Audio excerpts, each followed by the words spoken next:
да ушул салт экен, сауырду кыргыз элимде. Салтты биз да колдойлу, салам айтып сиздерге.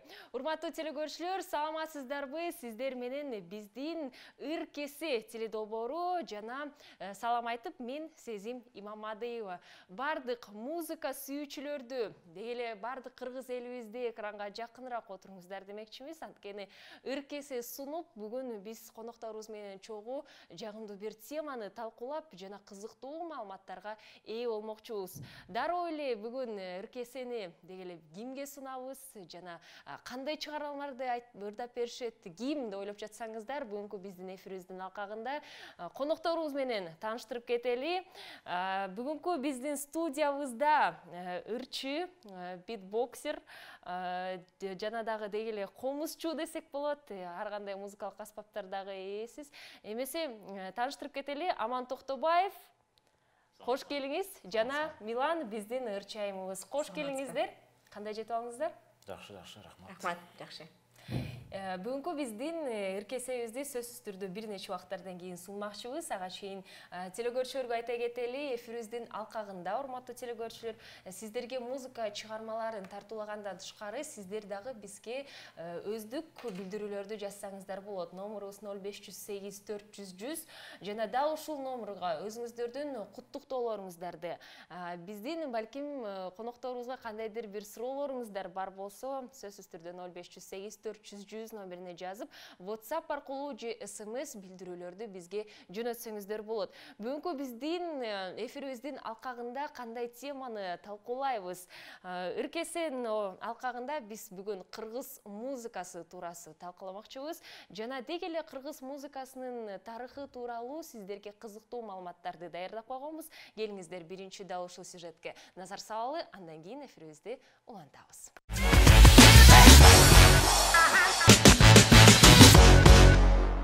Эмесе дегеле кыргыз музыкасынын тарыхын чогуу билип алдык десек болот. Жана бүгүнкү биздин Ыркесе аттуу теледолбоорубуздун алкагында бардык конокторубуздарды тосуп алдык. Келиңиздер, сиздер менен конокторубузду дагы бир жолу тааныштырып кетели. Бүгүнкү биздин студиябызда биздин белгилүү жана таланттуу чырайлуу ырчы айымыздардын бири Милан жана гитарист, жанындагы жакшынакай биздин жакшы бир талантка ээ бийчи Темирлан Дүйшенов жана дагы Аман Токтобаев, битбоксер, комузчу. Кош келиңиздер. Биринчи кезекте биздин дасторконубуздарды байкап отурасыздар, ошондуктан эч тартынбастан чай ичиңиздер. Экинчи кезекте сиздер дагы биздин кыргыз музыкасын десек, жалпы тарыхы тууралуу билип алдык. Дегеле элдик музыкаларды угасыздарбы деген суроону узаткым келип жатат, Аман. Элдик музыка албетте угабыз. Мисалы, мен Мирбек Атабековдун фанатымын да. Күйөрманысыз. Милан дагы чындыгында мен дагы бардыгыңыздарды байкап турамын. Инстаграм баракчабызда бардыгыбыз бири-бирибизди катталганбыз.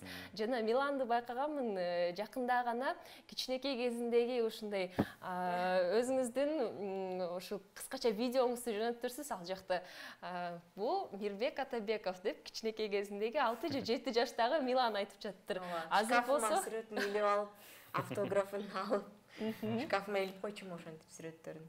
Мирбек Атабековдун концерттерине барчу экенсиз да. Ооба. Эң сонун азыр болсо дал ушул ырчы мырза менен өзүңүз дагы ырдап каласыз, чогуу тойлордо дагы жолугушуп каласыз десек болот. Жана албетте бардык суроолорубуз, телекөрүүчүлөрдөн дагы, бизден дагы суроолорубуз аябай абдан көп. Ошол себептен келиңиздер, биринчи эле биздин теледолбоорду музыка чыгармасы менен ачып кетиңиздер. Аны эмесе Андай ырдаса. Мирбек байкенин кечки Бишкек дегендеринен баштайлы. Кетик. Азыр вступление, анан ырдайсың.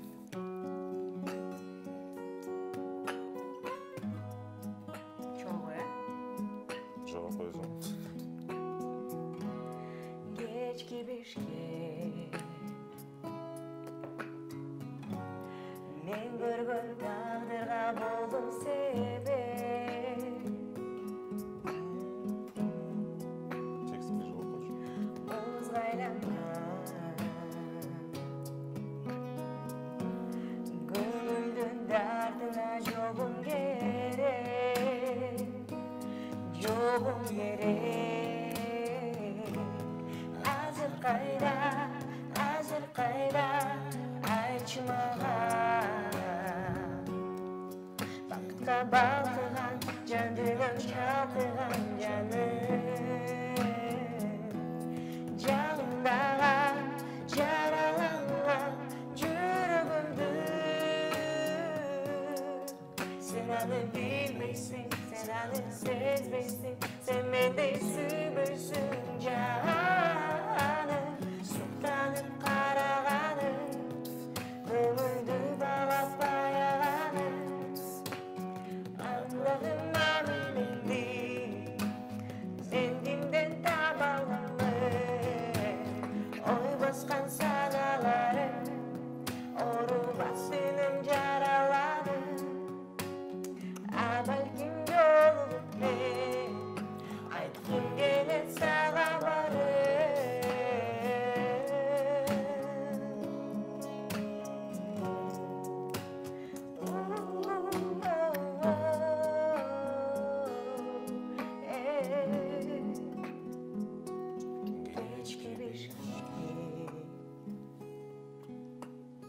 Олондар эле де. Кол чабуулар. Албетте бардык музыка чыгармаларын биз чогуу бир нече убактардан кийин дагы мындан дагы көп чыгармаларды биздин конокторубуздан укмакчыбыз. Сиздерге айта кетели, урматтуу телекөрүүчүлөр, азыркы учурда Мирбек Атабековдун Кечки Бишкек чыгармасын жандуу түрүндө биздин конокторубуз аткарууда. Жана алдыда дагы бир нече музыкалык чыгармаларды жандуу түрдө аткарышат биздин коноктор. Сиздер дагы өздүк билдирүүңүздөрдү, каалоо тилектерди 0508 400 100 номерине узатсаңыздар болот. Биз болсо бир нече тунугудан кийин кайрадан эфирибизге кайтып келебиз. Бизден эч алыстабаңыздар.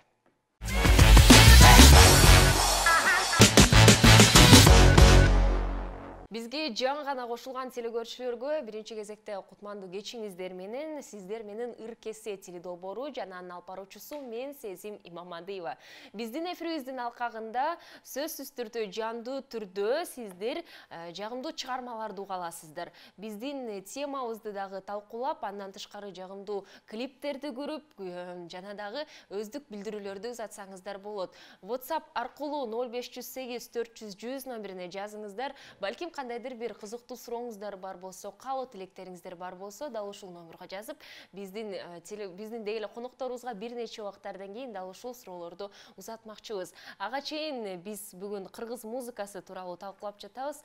Жана азыркы учурда мага кызык болуп жатат. Милан, айта кетиңизчи, заманбап музыка азыр өзгөрүүдө десек болот, кандайдыр бир өзгөчө бир стилди алып барууда.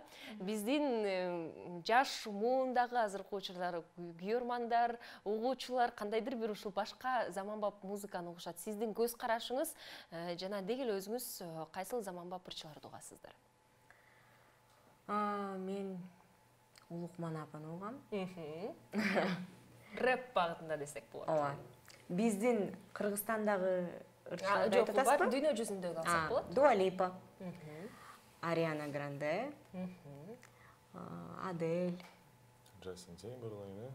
Азыр аябай көп болуп кетпеди артисттерчи. Тимирлан, сиз кимдерди угасыз? Мен көп ырчыларды угам.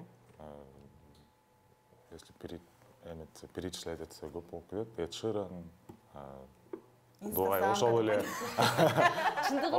Дуа Липа, Weekend, көбүнчө могул ушул запад тараптагы ырчыларды угам да. Чыгыш тарабын десек болот. Аман, сиз айта кетиңизчи.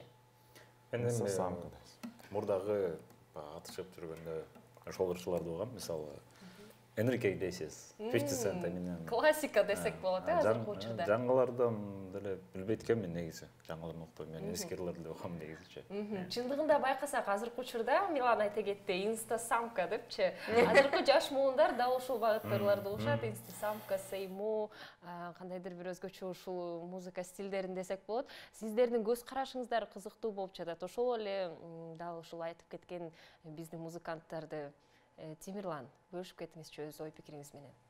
Ошо эмнеге ушул ырлар азыр популярный болуп атат? Эмнеге мен ойлоп атам, бул жанакы бүт барымы TikTok барга соцсети. Ошол аркылуу кетип атат да бардыгычы. Там бирөө бир тренд тартып ийет, ошол ыр мененчи. Ошол ыр популярный болуп тарап, бардыгы угуп. Ошол үчүн азыр жаңы поколениялар именно могул биз түшүнбөгөн көп. Но мен мисалы укпайм да. Укпайсыз. Да, она классная, бирок. Я анчалык эле укпайм. Бирок жаңы поколениялар бардыгы прям кумиры да, короче. Биздики башка, башка тарап. Ооба. Анын жөн эле фонограмма менен ырдап, анан калган нерсесин фонограмма идет. Она такая, силер ырдагыла десе, фонограмма идет. Кыргызча, Ооба. Биз азыркы учурда инстасамка жылдызын алып жатабыз. Биздин Бишкек калабыбызга келип кеткен. Анан чындыгында фонограмма менен ырдады беле Милана? Ооба, мен TikToктон видеолор чыгып калган. Карасам бүт баары жазыптыр. Барбаганым жакшы болуптур. Ушул концертке канча төлөдүңөр депчи. Кызыктуу. Милан, сиздин учуруңузда болду эле кандайдыр бир концерттерде фонограмма түрүндө ырдоо болду эле? Албетте болгон. Анткени кээ бир жерлерде аппаратурасы жаман болуп калса, живой жандуу үн менен ырдаганга мындай Мүмкүнчүлүк жок десек ооба, болот. мүмкүнчүлүк жок. Ошон үчүн, орусча айтканда приходится. Айла жоктон. Кызыктуу. Биздин эфирибиздин алкагында Аман гана ушул жандуу түрдө бүт бардык концерттерди аткарат деп айта аламын. Анткени битбокс азыркы учурда чындыгында биздин Кыргызстанда жаңы гана ушундай аябай актуалдуулугун алып келип жатат десек болот. Аман, бөлүшүп кетиңизчи, битбокс менен азыркы учурда жаш муундар алектенип жатабы? Деги эле сиздин ушул арт жагыңызда үйрөтүп жаткан балким балдар бардыр. Үйрөтүп жаткан балдар жок, бирок үйрөтүп көргөм. Азыр аябай көп. Мен үчүн аябай көп да, битбоксерлер. Мурда мен мисалы 7 жыл мурун үйрөнгөм. Ал кезде аз эле болчу. Кийинчерээк видеороктон, YouTube'дан видеороктор көп чыгып, оңойлор чыгып, менден кыйындар бар албетте. 1 жылда эле үйлөнүп кеткендерчи. Анан алар аябай эле көп. Анан фонограмма боюнча албетте битбокс менен фонограмма менен чыга албайсың көп делечи. Бирок 3-4 жолу чыккам. Потому что баягы эле ошо аппаратурасы начар болчу, колонка начар болчу. Кайсы жерге айтпай коеюн. Анан ошол кезден уже студиядан жаздырып, анан эле жок. Фонограмма менен чыктым. Кызыктуу.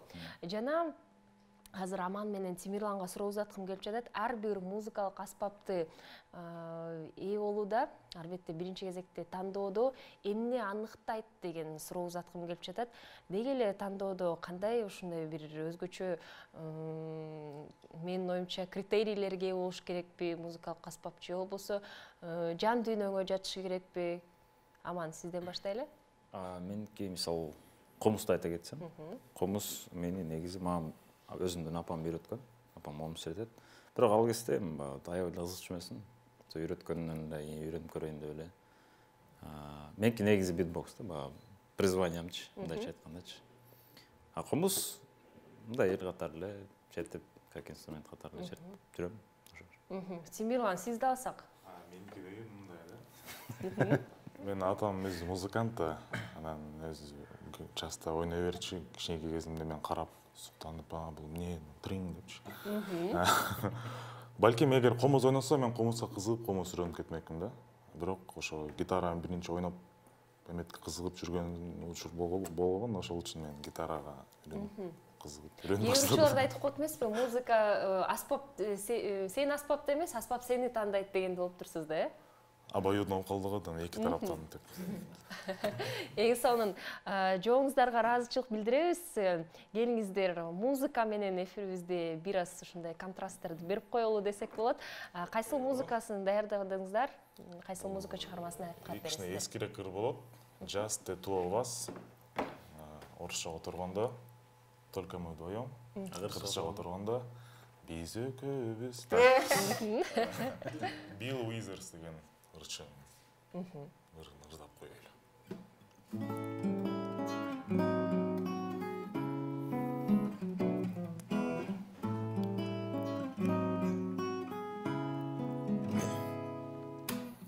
I see the crystal range of foam and the beauty of it all, where the sun comes shining too,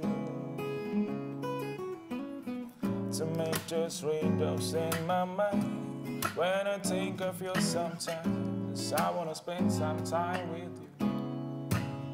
Just the two of us. We can make it if we try. Just the two of us. Just the two of us. Just the castles in the sky, just the two of us, you and I. Hey, we look for love, no time for tears. We'll see what it all then is. Hard to make no flowers grow.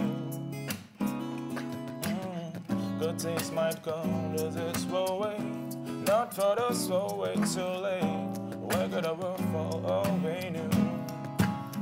Just the two of us. We can mentor if we try. Just the two of us. Just the two of us. Just the two of us. Building them castles in the sky. Just the two of us. Улан төрелі жібітті. Ноладыры жібітті.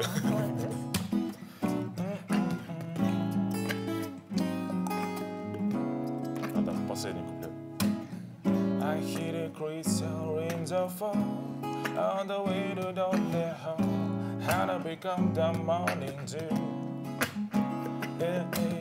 And darling, when the morning comes and I see the morning sun, I wanna be the one with you. Давай вместе. Just the two of us. We can make it if we try. Just the two of us. Just the two of us. Just the two of us. Just the two of us. Building castles in the sky. Just the two of us. You and I.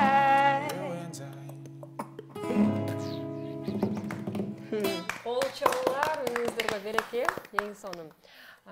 Чындыгында импровизация түрүндө аман сизге суроо узаткым келип жатат. Чындыгында биринчи кезекте битбоксту алсак, импровизациялоо эң эле оңой нерселердин бири десек болот битбокс тарабында. Же кээ бир концерттерге, балким сахнага чыга турган учурларда даярдануу керекпи? Мисалы мен концертке же бир жерге чыгарда, даже тойлорго чыгарда даяр бир биттер бар да, бар өчө. Анткени кечке битбокстун ар кайсы техникасын кое берсең, элдер бардына жага бербейт. Көтөр танцевальный эмелер кылыш керек. Мисалы тойдо да, мисалы деген сыяктуучу. А так негизи битбокс өзү негизи эле импровизация да. Толугу менен импровизация десек болот. Только жана шоуларга чыкканда эле же көтөр эмеге чыкканда атайын даярданып алып чыгышат. А так мындай кылганда мисалы мен бүт эле импровизация да. Эң сонун. Жана чындыгында сиздерди угуп отурсам, буга чейин деги эле күнүң ушунчалык оор болгондо, жагымдуу ушул бир музыканы укканда кандайдыр бир жагымдуу сезимдерге ээ болосуң десек болот. Деги эле дүйнө жүзүндө окумуштуулар изилдөөлөрдөн кийин музыкалык терапия деген нерсени ачып чыгышкан. Музыка сенин жан дүйнөңө жардам бергенден тышкары кандайдыр бир сенин эс алдырат десек болот да. Ишенесиздерби музыкалык терапияга, Милана? Ооба. Албетте ишенем.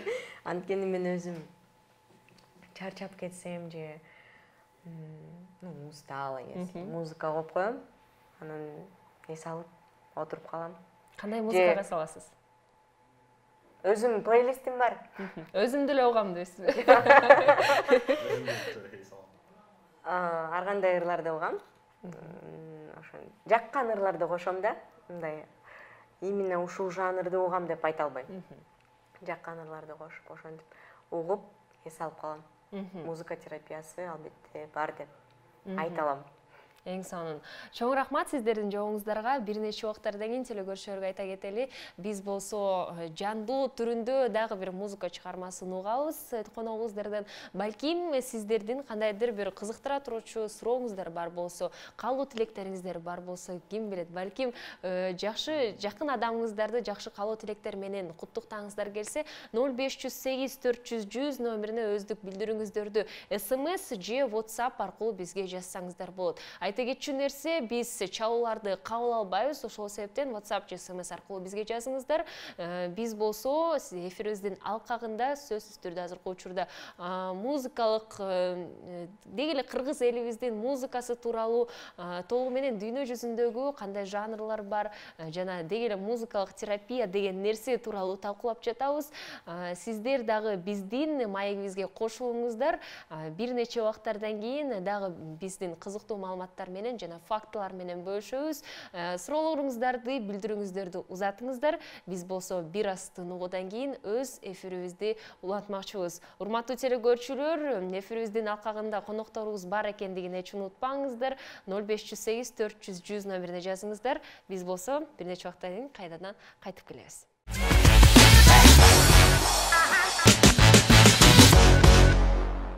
Биздин телекөрүүчүлөрдүн суроолоруна өтүүгө убакыт келди. Бир нече суроолорубузду узаталы. 4836 номер менен аяктаган абонент бизге менин оюмча Миланага суроо узатты окшойт. Ырчы болуунун жакшы жана жаман жактары эмнеде деген суроо. Милан? Ырчы болуунун жакшы жактары көп, жаман жактарын айта албайм. Анткени мен кичинекей кезимден бери эле ырчы болоюн деген максат койгом. Ошондуктан мен жакшы жактарын эле билем. Жаман жактары эч жокпу? Эми болсо керек. Бирок мен айтпайм. Макул. Темирлан, айта кетиңизчи. Мен анчалык эле ошол деңгээлге жете элекмин, чтоб мынтип жаман жактарын бул, наверное, аябай популярный болушун керек да. Ошондо мындай билине баштайт. А так Мен ойлойм, жаман жактары, например, сен аябай прям популярный болуп кетсең, жанакындай. Эми бизде, конечно, андай жок, папарацци дегенчи. Бирок кээ бир жакка барсаң, сен таанышып, сүрөткө тартып дегендей ошондой нерселер жаман жагы го деп ойлойм да. Сен уруксатың жок тартса, же келип алып, давай сүрөткө түшпөйлү деген учурлар болот. Азыркы учурдачы Милан, сөзүңүз кандай кабыл аласыз? Жакшы эле кабыл аласызбы? Ооба. Жакшы эле. Эң сонун. Кийинки биздин суроолорубузга өтө кетели. 4638 номер менен аяктаган абонент, концерттерде үнүңүздү жоготуп алган учурларыңыз көп болду беле деген суроо узатылыптыр. Милан, айтыңызчы, болду беле ушундай учурлар? Жок, болгон эмес. Эч болгон эмес. Жок. Аман, айтыңызчы. Же жөтөлүп кеткен учурлар болсо керек да. Бирок эми эмне проигрыш болуп аткан мезгилде. Микрофонго угулган учур болгон. Деп койчу. Андай болгон эмес. Ошондой эле болгон да, эми микрофонго болгон эмес. болуп турат, по-любому. Болуп турат, Жөтөлүп аласың, же какалып кетесиң, же эчтекеңди жутуп аласың. Депчи. Андай болуп турат. Мен бизде ол звуктар бар да, мисалы, тилди эме небага коюп туруп, анан өзүңө эметкенчи депчи. Ошондо аткан кезде тилимди жутуп алгам. Тилимден какап кеткен. Ошол кезде именно да сценадан. Варит спортадан болуш керек, по-моему. Депчи. Менин оюмча, балки көрүүчүлөр, көрөрмандар уккан деле, байкаган деле жок деп ойлоп жатам да. Анткени башка звуктар чыгып билинбей калат. Сону болду деп да? Жутуп кетсем дечи. Деп кетип алсам болот. Жакшы, жакшы ыкмалардын бири десек болот экен. Милан, айта кетиңизчи, телекөрүүчүлөр концерттер тууралуу сурап кетиптир да. Сиздин ушу өзүңүздүн жашооңузда кандайдыр бир өзгөчө концерт же кече болду беле эсиңизде калган? Ооба, болгон. Айтып кетиңизчи, бөлүшүңүзчү. Мен 11 жашымда жеке концерт бергем. Ошол мен жүрөгүмдө калды деп ойлойм, анткени концертти апам кылган.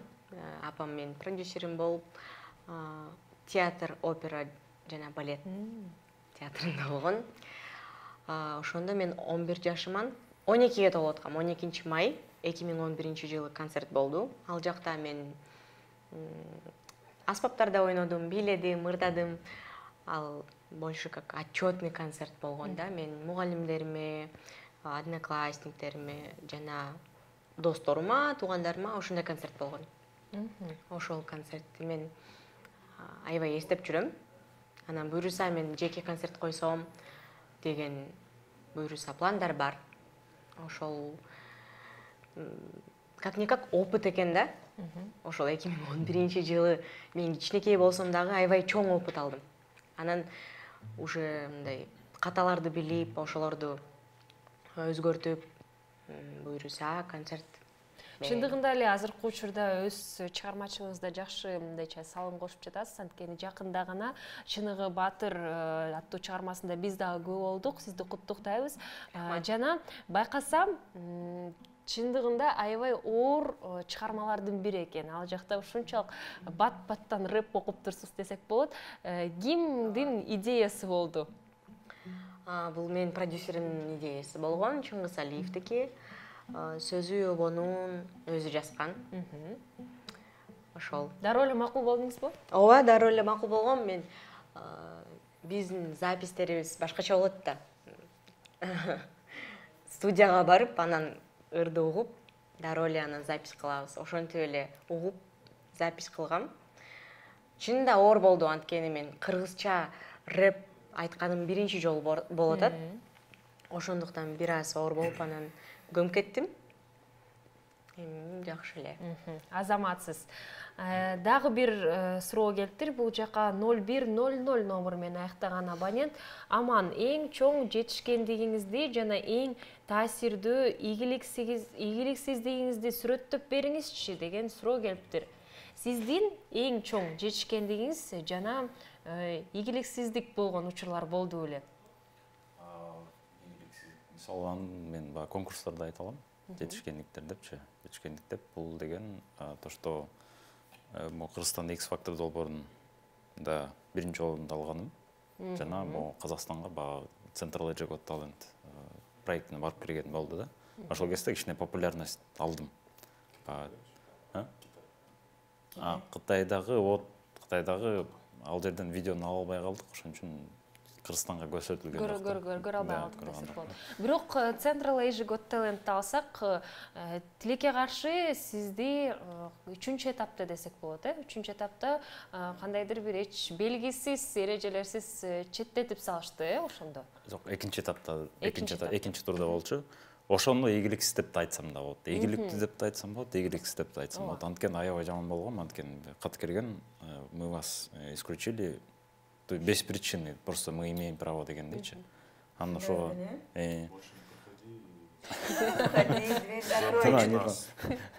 дегендей. Анан ошону айтсам болот, эң жетишкендигим анан жана эң ийгиликсиз. Эң сонун менин оюмча айырмалардын бири болуп келди десек болот. Чоң рахмат. Биздин телекөрүүчүлөргө айта кетели, урматтуу телекөрүүчүлөр, сиздерде дагы мындан дагы кызыктыра турчу суроолоруңуздар бар болсо 0508 400 100 номерине жазып кетиңиздер. Биз болсо бир нече убакыттардан кийин жандуу түрдө конокторубуз шаңдуу музыка чыгармасын учурда даярдап жатышат. Ошол себептен сиздер дагы бизден эч алыстабай, биринчи кезекте өз сурооңуздарды узатсаңыздар болот. Жана жакын адамыңыз кандайдыр бир майрамы, туулган күнү болуп жатса, каалоо тилектерди дагы бизге жөнөтсөңүздөр болот.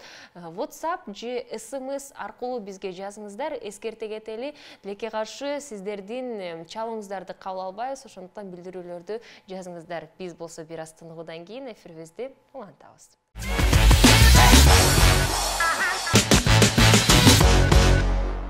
Биз болсо эфирибизди улантабыз жана дароо эле сиздердин суроолоруңуздарга өтүп кетели.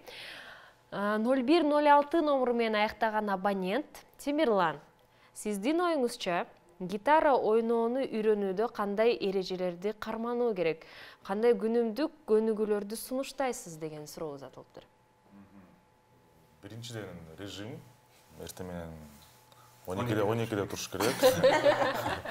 Настоящий артист 12-де. Эс алып, Гитараны үйрөнүш үчүн деген смыслда, гитараны биринчи сатып алыш керек. Эгер возможность болсо, преподавательдер табып, ошол менен заниматься этип, жакшы көңүл буруш керек. Желательно күн сайын алектенге аракет кылыш керек.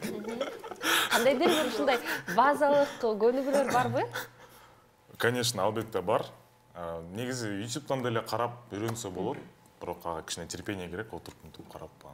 YouTube'да көп эмелер көп го, мындай ар кандай видеолор чыгып, мен буну көрүп чыгайын, анан кийин келем деп мынтип калып, ошол боюнча кирбей калат. Ошол үчүн либо преподавательдерге, либо YouTube'дан деле үйрөнсө болот.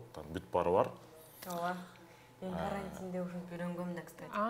Сиз гитарада ойногосузбу, Милан? Мен кичине үйрөнүп анан бросила.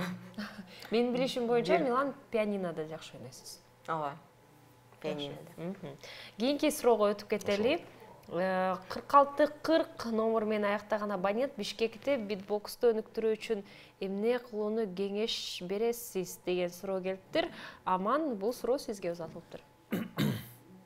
Жакшы суроо экен. Бишкекти өнүктүрүш үчүн битбоксту Кыргызстанда ар кандай чоң масштабный фестивалдарды өткөзүп туруш керек. Мисалы, бичелердики бар. Мурда Кыргыз Dance Showcase-ны Темирлан билет, анткени бийлеп жүргөн. Ошол сыяктуу фестивалдар өткөрүп туруш керек. Анткени өткөргөндө көп пабликтер кетет, Instagramга кетет, TikTokко кетет, албетте.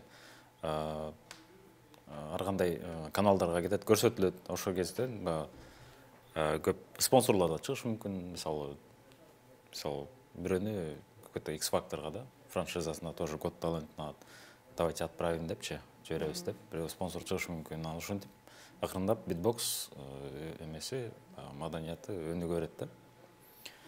Ошондой деп ойлойм. Биринчи болууга сиздин оюңуз болду эле. Да ошондой фестивалдарды уюштурууга балким. Албетте болгон, бирок спонсорлор жок албетте. Спонсорлор, мисалы мен бич болсом, жырчы болсом, ушинтип көтөр көзү жетмек да алардынчы. Кылса болот. С этого можно что-то иметь дегендейчи. Анан так битбокску көп деле киши билбейт да, мисалы, даже битбокс эмне экенин билбейт. Ошон үчүн көп ишене алышпайт да. Ошон үчүн спонсор жок. Анан спонсор жок, бул фестивалды кылыш кыйын. Бизде батылдар өтүп турат Кыргызстанда, бирок мындай да, открытый микрофондар болуп турат го, заведение болчу. Ошондой да, открытый микрофон плюс битбокс батл, мындай элечи. Бир көтөр бөлүгү да, вечердин.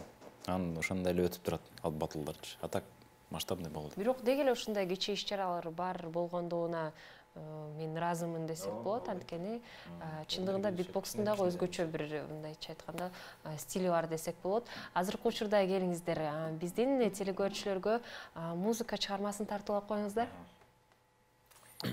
Эмне ырдап берели деп атабыз. Ким билет дегендер.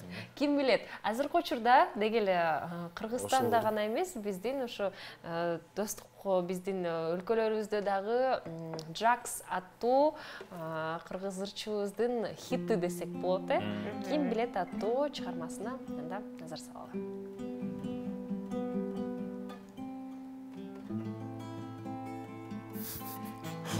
Сен баштайсың. Сен давай. Давай ты начни. Это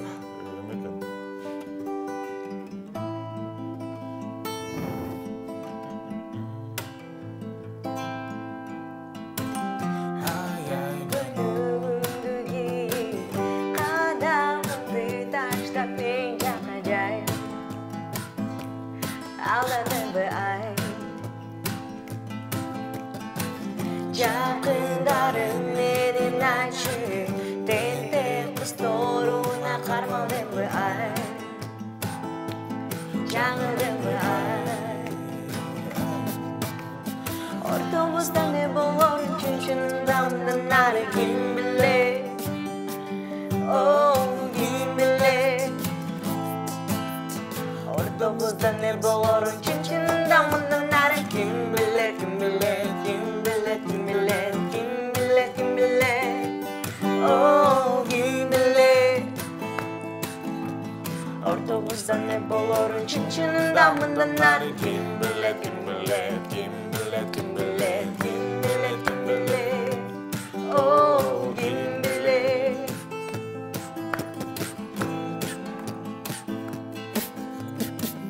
Мана юрени начала. Сенин кызгана махаббатыңа Жақындарым менен айтшы, тентек қыз торуна қармалдыңбы ай. Алдадыңбы ай. Ортомузда не болорун чынчында мындан ары ким билет. О, ким билет. Ортомузда не болорун чынчында мындан ары ким билет, ким билет, ким билет, ким билет.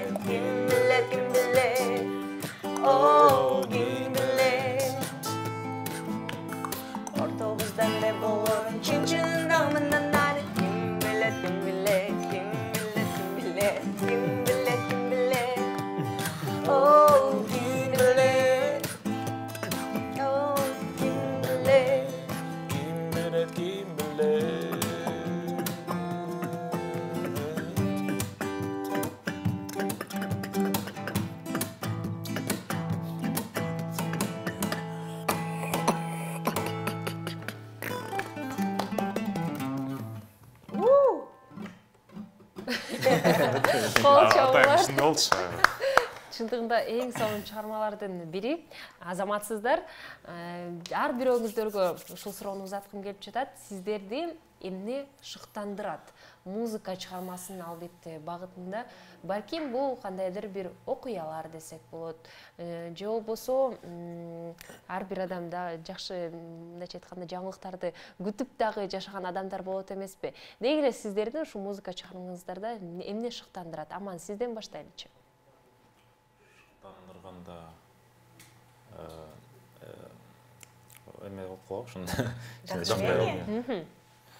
Вдохновение, да? Вдохновение. Биринчи Милан Милан, баштап бергизчи. Сизди эмне шыктандырат? Мен Тима жооп берсин. Просто мен как исполнитель же, автор катары болсом, мен ойлойм, окуялар же билбейм, погода же ошондой шыктандырса керек. Мен жөн эле ырчы катары ал суроого жооп бере албайм. Давай сен жооп бер дейли. Тимирлан. Эмне эметиш мүмкүн? Мен жооп берем. Если ответ готов, давай. Мени мисалы мои друзья, то есть менин досторум шыктандырат албетте. Алар менен жүргөндө дайыма битбокс кылгым келет да. Анан айрыкча аргандай открытый микрофондо отпойм, ушундай заведенияларды, ош жерлерге барганда, баягы досторумду жолугам, алар менен кадимдей мындай сцена ачып выступать этким келет. Анан жакшы көңүл ошол кечени жакшы өткөрүп, ошол нерсе мени аябай вдохновлять этет. Анткени мен өзүм эле болсом, мисалы, мен жүрөр, не знаю, битбоксту үйрөнмөк эмесмин да. То есть улантмак эмесмин да. А то, что мисалы Тима дос и мисалы гитарамен өзүнүн номерибиз бар. Битбокс и гитара, да. Анан вдохновлять этет да, мындай айтканда, Тимачы. Тимирлан, эми сиз жооп берип коюңуз. Вот мен деле макул болом, вот биздин окружениябыз в первую очередь метод болуш керек, влияние берипчи. Айлана чөйрөбүз. Биздин кимдер менен сүйлөшөбүз, биздин окружениябызда таланттуу адамдар көп, мисалы.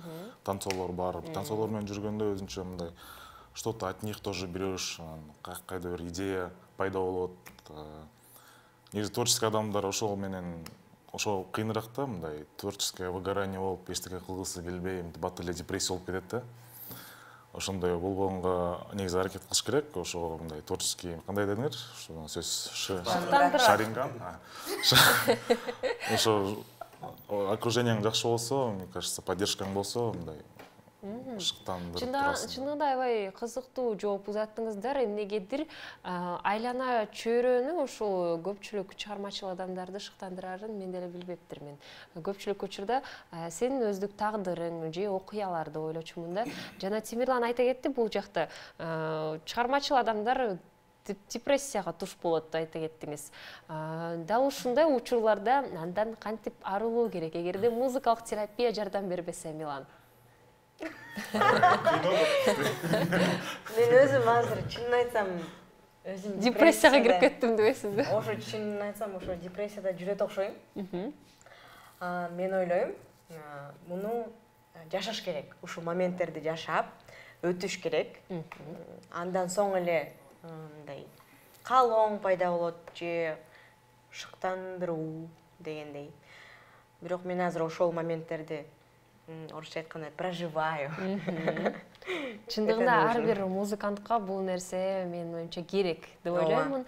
Дал ушул нерсени өздүк башыңыз менен өтүп кетүү десек болот. Депрессиядан арылыңыз, Милана. Биз болсо бардык телекөрүүчүлөрдү азыркы учурда депрессияга салбаш үчүн айта кетейин, өздүк суроолоруңуздарды, каалоо тилектерди 0508 400 100 номерине узатыңыздар. Биз болсо жандыруу түрүндө сиздерге музыка чыгармаларын тартуулайбыз. Бирок бир аз убакыттан кийин бизден эч алыстабаңыздар.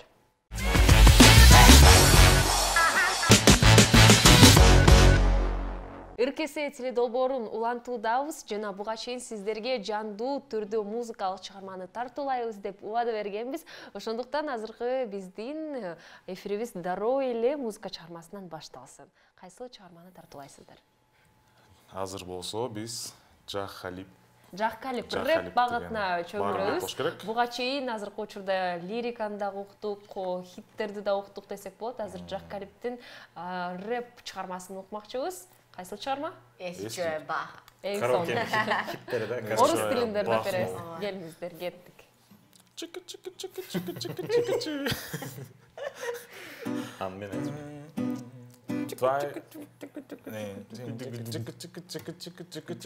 Твои губы в огне, ты горишь из дня, Леди Блэков шоколада. Каждый пост толпе плывет по тебе. В зоопарке клоунада. Ты не малышка на миллион. Ты леди на миллиард карата. Если ты маг, то открой мне свой бутон. Моя миссис пропаганда. This is a man's world. This is a man's world. Так что без лишних плакатов, букетов шоколада, гламурных подкладок. Я подойду к тебе просто, скажу тебе нагло привет. Hey! Это РКС.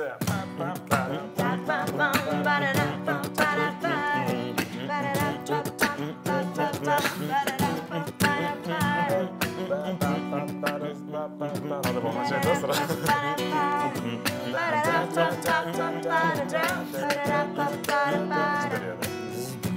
Ты пожираешься взглядами, тигры становятся котятами, они с подарками прыгают к ногам твоим, но все это прокатит навряд ли, она говорит мне типа: Ты не такая, меня трудно найти парня, словно из рая. слышь, я не в курсе, что ты там уподобляешь, девочка, спустись на землю и не прогоняй, не забудь. Забудь, что This is a man's world.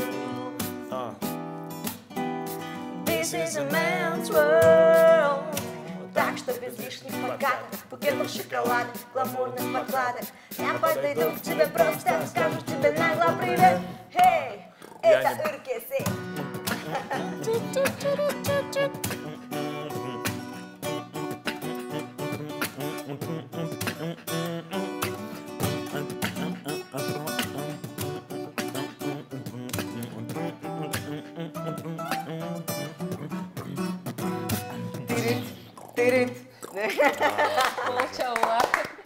Азаматсыздар, азыркы учурда биздин телекөрүүчүлөрдө макул болот деп ойлоп жатам. РКСнин заманбап түрүндө биз музыка чыгармаларын аткаруудабыз. Менин оюмча, ар бир телекөрүүчү дагы ушундай теледолбоорду көрө элек. Ошол себептен бизге дагы кошулуңуздар. 0508 400 100 номерине өздүк билдирүүңүздөрдү узатсаңыздар болот. Албетте, суроолорду, каалоо тилектерди бизге узатыңыздар. Биз болсо дароо эле сиздердин СМС билдирүүңүздөргө өтүп кетели. Бизден 3300 номеру менен аяктаган суроо келиптир. Кайсыл аспаптын үнү көбүрөөк жагат жана эмне үчүн деген суроо узатылыптыр. Бул жака кимге бул суроо узатылганы жазылган эмес, ошондуктан келиңиздер баарыбыз жооп берип кетели. Кайсыл аспап жагат, эмне үчүн, э? Кайсыл аспап жагат жана эмне себептен? Гитара жагат, мисалы, өзүнүн звучаниясы менен, мисалы гитара менен бүт нерсени ойносо болот. Можно мындай, импровизацияны включить этип, фантазияңды эметсең, можно прям все, что есть, бүт ырлардын баарын ойноп эметсең болот. Тимирлан, гитараны албасак кайсыл музыкалык аспап жагат? Пианино жагат, саксофон жагат, скрипка жагат. Негизи бүт эле инструменттер по-своему жагат. Бирок өзгөчө укулеле жагат. Өзгөчө вот гитара мага. Жакшы. Аман айта кетиңизчи, эгерде комузду албасак, кыргыз улуттук аспаптардан кайсынысы жагат? Мен кошуп кетейин суроого. Бардыгынан комуздан дагы мага пианино жагат. Звучаниясы аябай жагат да мындай. Медляк мелодия. Кыргыз улуттук аспаптарды алсакчы? Кыргыз аспаптан алсак албетте комуз. Комуз жана чопочор. Кылгаяктагы жагат албетте. Жакпаган аспап кыргыз аспап эмес, именно вот укулеле деген аспап. Укулеле жакпайт. Просто То есть как бы жакпайт эмес, эң артында ошо укулеле турат да. Как бы звучаниясы укулеле менин билишим боюнча кичинекей кичинекей гитара гитара, десек болот, анткени Кавайскийдин национальный гитара сактысы. кызыктуу. кавайлыктар Ал мен үчүн да. Бирок мен кичинекей колдорум үчүн. Милан, сизге да ошол суроону узатып кетели. Кайсыл аспап сизге жагат? Тима мен бүт аспаптарымды айтып салды. Мага эң биринчи номерде турган бул пианино. Андан кийин гитара, анан саксофон, анан виолончель да жагат. Барабан еще. Чындыгында да, эң сонун комуз. Комуз, эм комуз само собой. Албетте. Чындыгында азыркы эфирибиздин алкагында биз сиздер менен ыркесенин башкача бир түрүн көргөзүп жатабыз деп айтсам болот. Заманбап чыгармаларды аткаруудабыз жана биздин эфирибиздин алкагында 50 Cent чыгармасын аткара аласыздарбы деген суроо узаткым келип жатат. 50 Cent. Candy shop. Мен бул мен битбокстун көрсөтөр болсо подключайтесь. Бирок смыслы кичине эмирээк да мындай. Кыйыныраак десек болот, Смыслыбы? Любой ырын, Ооба, каалаган ырларыңызда. Мен кылып көрөйүн, ты подключайся. Мен угуп турайын, 50 Cent күйөрмандарын азыркы учурда биздин экрандарга жакыныраак отуруңуздар демекчимин. Битбокс, гитара жана дагы үндүн коштоосу менен биздин конокторубуз азыр импровизация түрүндө аткарып беришет деп айтамын. Анткени буга чейин сиздерге эч даярдык берген эмесмин. Жөн гана эфирибиздин алкагында дал ушундай сынак сиздерге десем болот. Тимирлан. Сен полечилесиң.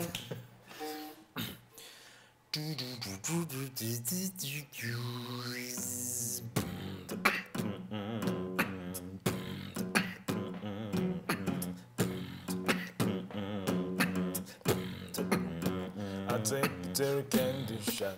I let you like a lollipop. I go again, don't you stop. I go until I get the shop. Whoa, you have it down. Тут речь партия идет, да. Тут Милана можешь сочинять. Окей. Ладно, не надо. Эй, сейчас отдай гитару.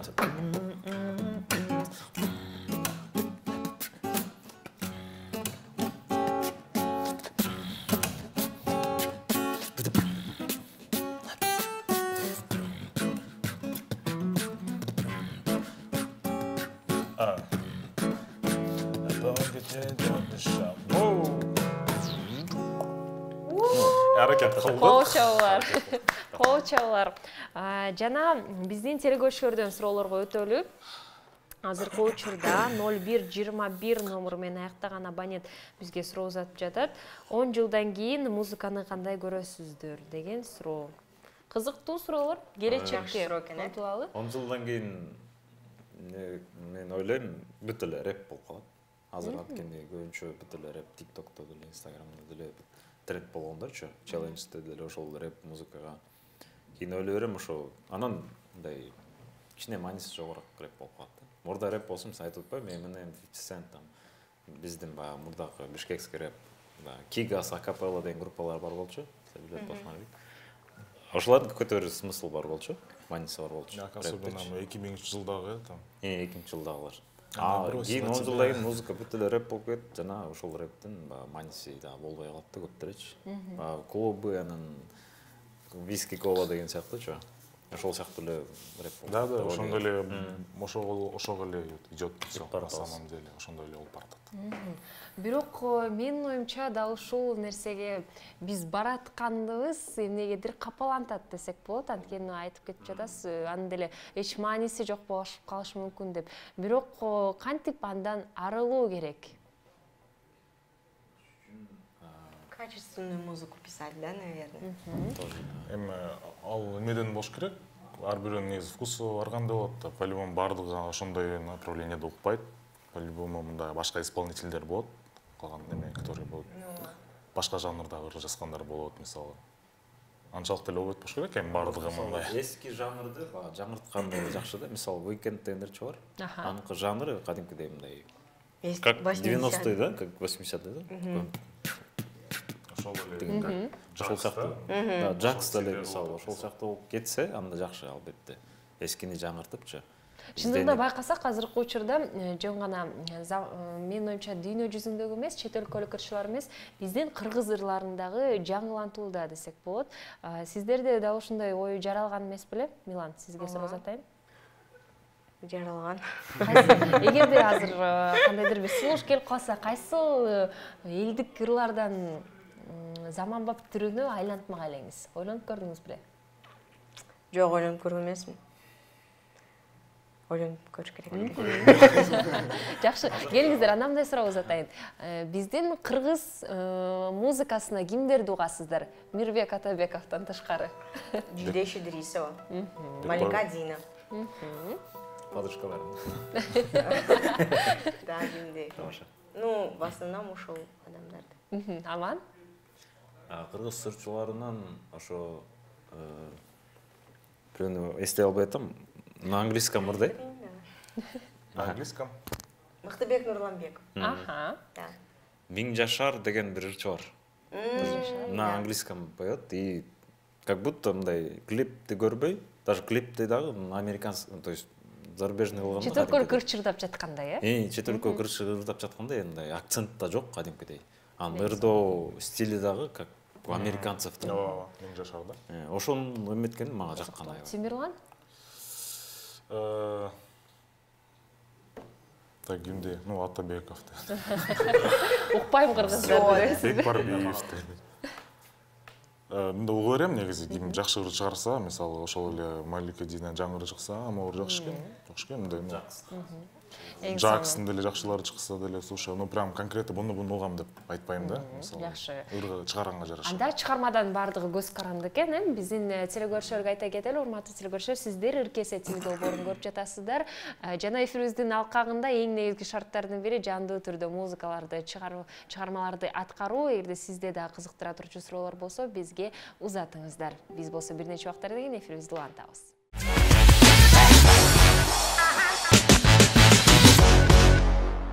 Эфирибизди улантуудабыз. Азыркы учурда 44-45 номеру менен аяктаган абонент бизге билдирүү жазып кетиптир. Менин жубайыма Нуризага салам жолдоп, жана мен аны катуу сүйөрүмдү айтып, аппак сүйүү ырын аткарып бере аласыздарбы? Рахмат, Мырза.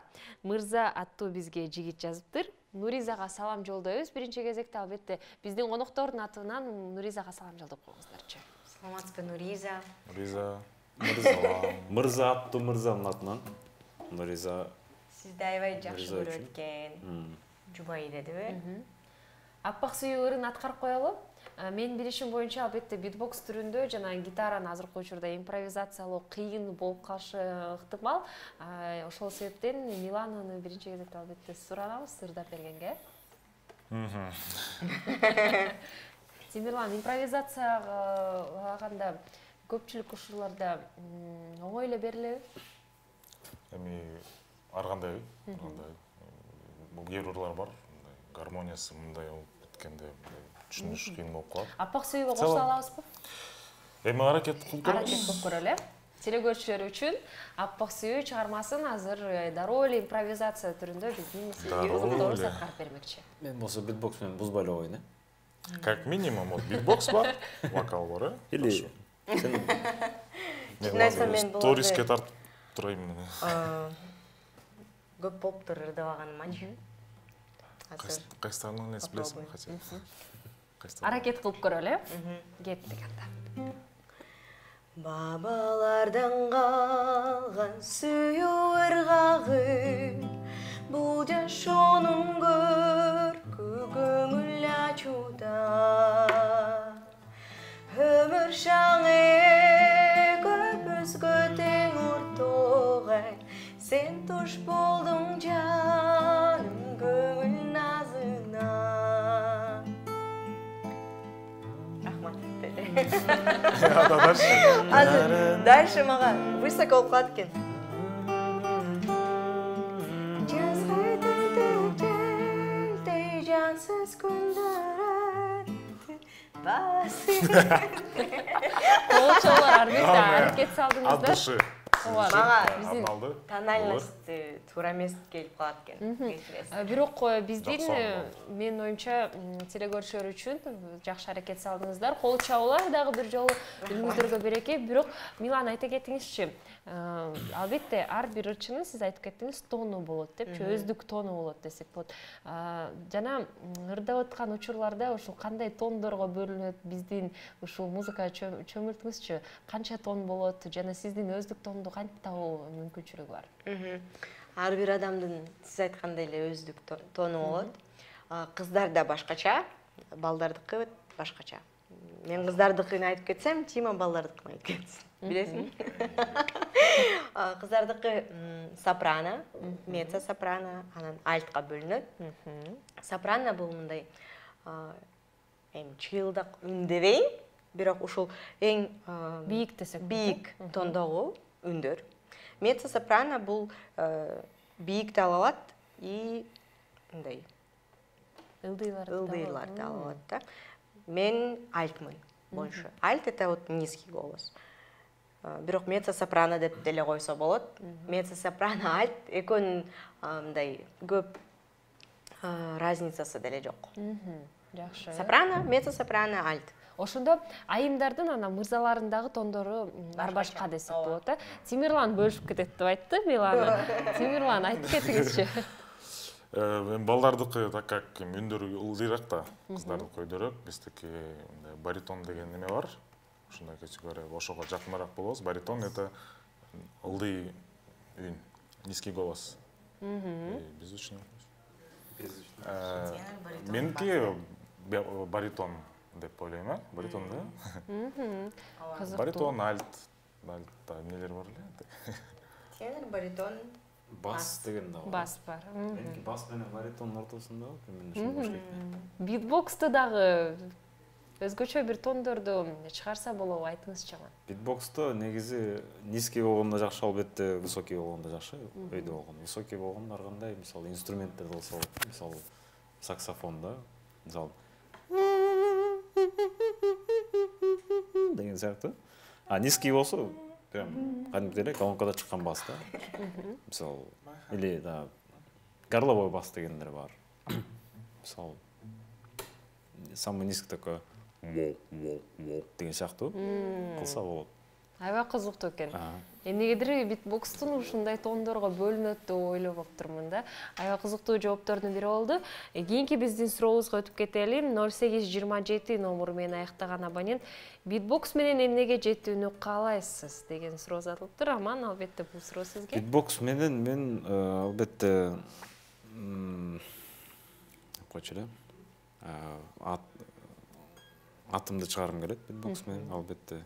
Хочу стать популярным. Бул деген кичинекей кезимден бери эле менин кыялым болчу. Атактуу болуш. Ошо битбокс менен мен атактуу болгум келет. Менин кыялым.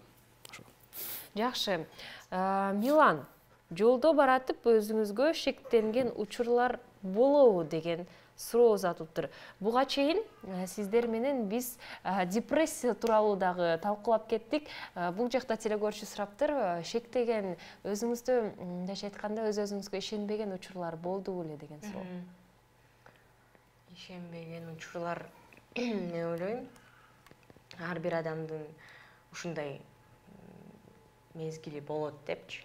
Бирок ал мезгилде сен ата-энең же досторуң поддержка берип турса, аябай жакшы деп ойлойм. Анткени сен өзүңө ишенбей турсаң, сени алар поддержка берип, давай ты сможешь, сен бардыгына жетесиң деп колдоп турган адамдар. Колдоп турган адам болсо аябай жакшы. Жакшы жооп. Тимирлан, сизге суроо.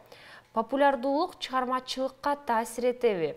Ошол эле учурда күйөрмандар сенден дагы көп бийиктиктерди күтөрүн билип туруп, аны аткаруу кыйыныраакпы деген суроо. Популярдуулук чыгармачылыкка таасир этеби? Кандай деп ойлойсуз? Ошондо кыскасы эмнени билгиңиз келди? Мындайча айтканда, популярдуу болуп туруп, жана балким сиз кандайдыр бир лейблда турсаңыз, жок, сен дал ушул чыгарманы аткарышың керек. Анткени бул чыгарманы көрөрмандар жактырып жатат. Бирок сиз ал чыгарманы каалабай жатсаңыз, канчалык таасир этет? Жана дал ушундайда макул болосузбу деген суроо. Жок, эгер мен ошол лейблде уже состою, мен кылмак болушум керек. Элге жагып аткан болсо, мисалы. Бирок ошол ситуацияда болуш керек да, мен азыр заранее не могу сказать точно. Элестетип кетели. Элестетип атам да азыр. Ыр чото анча эмес экен.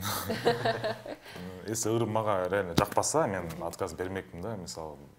Может даже и контрактты эметип, кетип. Жакшы. Даже ушундайга жооп барасың. Конечно. Бияк айтып атпайбы, уже вот достиг популярный, известность бар, известный. Анда уже. Ушундай бир фильм да бар болчу, бир. Да. Он так и сделал. Эч нерсени жоготпойсуң дегендей. Жакшы, биздин эфирибиздин албетте алкагында жагымдуу акыркы чыгарманы аткарып коюңуздарчы. Биздин жалпы ушундай жыйынтыктоочу чыгармалардын бири деп айтып кетели. Анан бир учурдан пайдаланып мен арнап коелу. Мен ушул азыркы акыркы чыгарманы апама жана азыркы сүйлөшүп жаткан кызыма. Албетте салам жолдоп, аттары менен да бөлүшүп кетсеңиздер болот. Анда счастье деп коелу, Бирөө толуп элеби? Апаңыздын атын айта кетиңизчи. Апамдын аты Гүлжапар. Сүйлөшкөн кызым аты Керемет. Ошолорго арнап бир жакшы Гүлжапар деп айтып кеттиңиз, Гүлжапар. Гүлжапар жана Керемет аттуу айымдарга азыркы учурда биз биринчи кезекте ыраазычылык билдиребиз. Анткени Аман Токтобаев менин оюмча аябай чыгармачыл жана биринчи кезекте жакшы адамдардын бири. Ошол себептен жагымдуу чыгарманы конокторубуздан күтөбүз. Кайсы чыгарманы аткарып бересиздер? Счастье? Счастье или этот? Потому что жаным. Давай тогда. Сен ырдап кетесиң го анда. Ойлор бул жакта тең келишпей жатат десек болот. Кайсын? О, керемет. Керемет. Что хочешь сен өзүң? Не, вы чё, силер кандай кыла аласыңар ошону? Сен билесиңби ошолорду? Жанымды мен кошулайын силерге.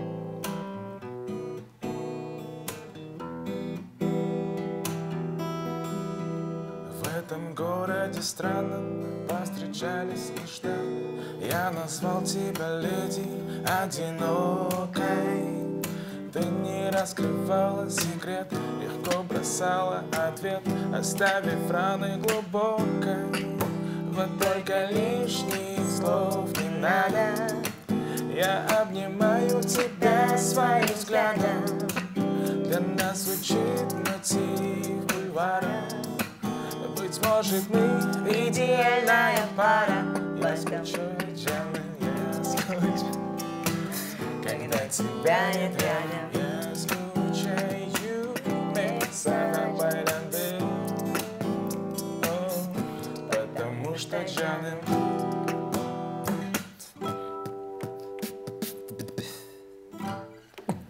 Коочаулар, азаматсыздар, жана азыркы учурда дагы бир телекөрүүчүлөрдүн суроолоруна өтүп кетели. Азыркы учурда бул жакта билдирүүлөр болуп жаткандыктан сиздер көтөрө албаган музыка барбы деген суроо. Көтөрө албаганбы? Рок, мен да уга албайм рок. Рок уга албайсыңдар. Тяжелый рок уга албайм. Тяжелый. Жерге жата калып тез эле. Анда өзүнүн немеси бар, изюминкасычы. Кызыктуу. Сиздерге биринчи кезекте ыраазычылык билдиребиз. Бардык суроолорубузга жооп бергенден тышкары жандуу түрдө бизге жагымдуу музыка чыгармаларын аткарып бердиңиздер. Жана эфирибиз тилекке каршы 2 саат болгондуктан карабастан менин оюмча 5 мүнөттө эле отургандай болдук. Ошондуктан ар бирөөңүздөргө ыраазычылык. Эфирибиздин аяктаганына бир нече секундтар калды. Ошондуктан телекөрүүчүлөр көрүүчүлөргө дагы сиздердин өз убактыңыздарды бөлүп бизди көргөнүңүздөргө чоң ыраазычылык билдиребиз. Бул ыркесе тил долбоору болду. Жана аны алып баруучусу мен Сезим Имамадыева. Кайрадан амандашканча.